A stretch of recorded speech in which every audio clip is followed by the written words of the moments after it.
ये दृष्टि बोध से आती है, विवेक से प्रकट होती है। ये दृष्टि व्यक्ति के साथ ही समाज की को भी बहुत शक्ति देती है।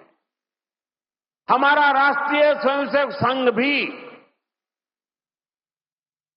एक ऐसा संस्कार यज्ञ है जो अंतर्दृष्टि और बाह्य दृष्टि दोनों के लिए काम कर रहा है।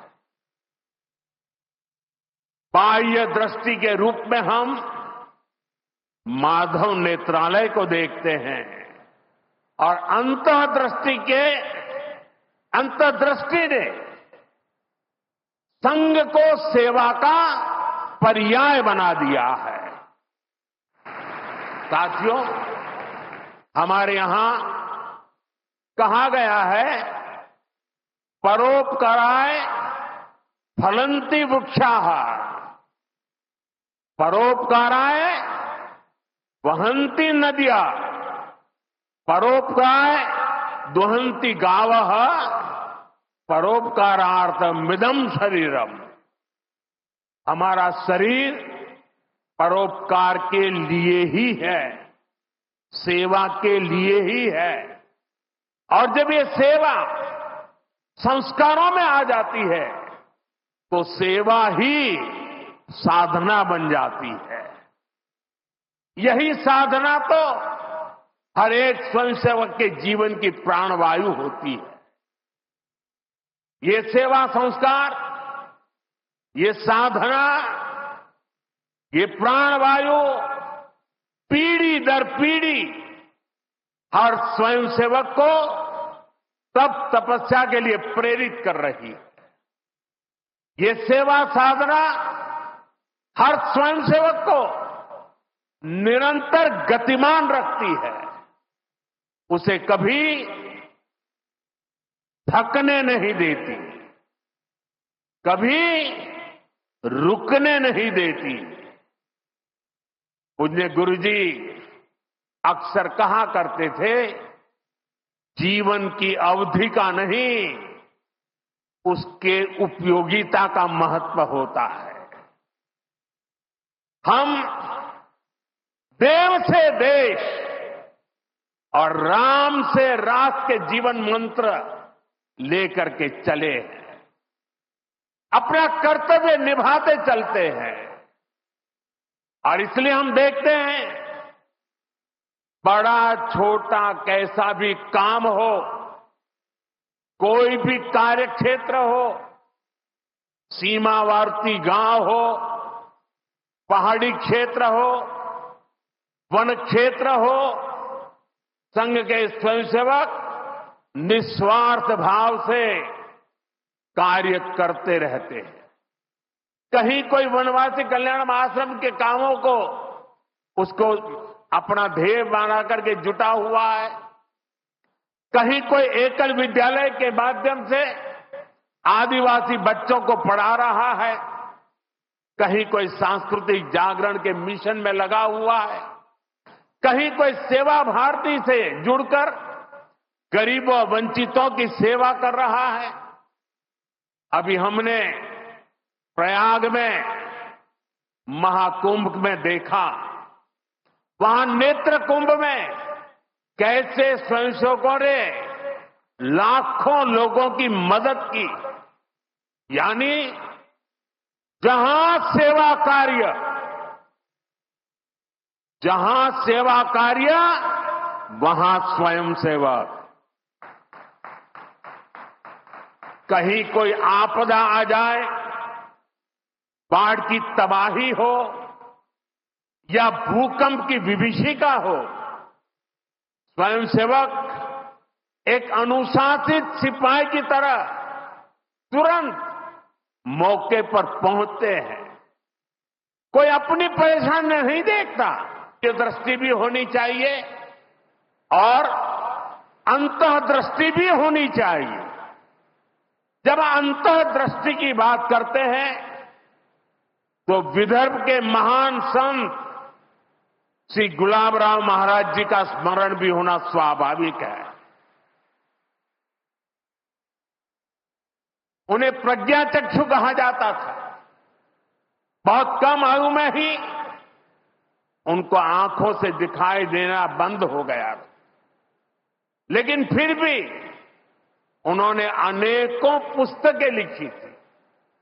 और अब कोई भी पूछ सकता है कि जब आंखों से दिखाई नहीं देता है तो उसके बावजूद भी कोई इतने ग्रंथ कैसे लिख सकता था?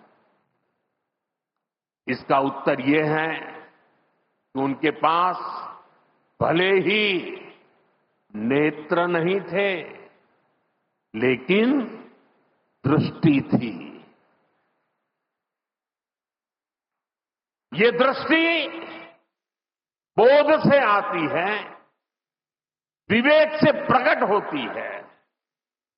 ये दृष्टि व्यक्ति के साथ ही समाज की को भी बहुत शक्ति देती है। हमारा राष्ट्रीय स्वयंसेवक संघ भी एक ऐसा संस्कार यज्ञ है जो अंतर्दृष्टि और बाह्य दृष्टि दोनों के लिए काम कर रहा है। बाह्य दृष्टि के रूप में हम माधव नेत्रालय को देखते हैं और अंतर्दृष्टि ने संघ को सेवा का पर्याय बना दिया है। साथियों, हमारे यहां कहा गया है, परोपकाराय फलंति वृक्षाः,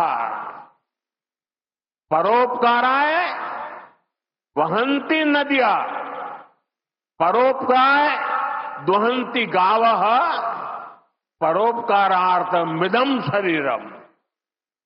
हमारा शरीर परोपकार के लिए ही है, सेवा के लिए ही है। और जब ये सेवा संस्कारों में आ जाती है तो सेवा ही साधना बन जाती है। यही साधना तो हर एक स्वयंसेवक के जीवन की प्राणवायु होती है। ये सेवा संस्कार, ये साधना, ये प्राणवायु पीढ़ी दर पीढ़ी हर स्वयंसेवक को तप तपस्या के लिए प्रेरित कर रही है। ये सेवा साधना हर स्वयंसेवक को निरंतर गतिमान रखती है, उसे कभी थकने नहीं देती, कभी रुकने नहीं देती। पूज्य गुरुजी अक्सर कहा करते थे, जीवन की अवधि का नहीं, उसके उपयोगिता का महत्व होता है। हम देव से देश और राम से राष्ट्र के जीवन मंत्र लेकर के चले हैं, अपना कर्तव्य निभाते चलते हैं। और इसलिए हम देखते हैं, बड़ा छोटा कैसा भी काम हो, कोई भी कार्य क्षेत्र हो, सीमावर्ती गांव हो, पहाड़ी क्षेत्र हो, वन क्षेत्र हो, संघ के स्वयंसेवक निस्वार्थ भाव से कार्य करते रहते हैं। कहीं कोई वनवासी कल्याण आश्रम के कामों को उसको अपना ध्येय बना करके जुटा हुआ है, कहीं कोई एकल विद्यालय के माध्यम से आदिवासी बच्चों को पढ़ा रहा है, कहीं कोई सांस्कृतिक जागरण के मिशन में लगा हुआ है, कहीं कोई सेवा भारती से जुड़कर गरीबों वंचितों की सेवा कर रहा है। अभी हमने प्रयाग में महाकुंभ में देखा, वहां नेत्र कुंभ में कैसे स्वयंसेवकों ने लाखों लोगों की मदद की। यानी जहां सेवा कार्य वहां स्वयं सेवक। कहीं कोई आपदा आ जाए, बाढ़ की तबाही हो या भूकंप की विभीषिका हो, स्वयंसेवक एक अनुशासित सिपाही की तरह तुरंत मौके पर पहुंचते हैं। कोई अपनी परेशानी नहीं देखता,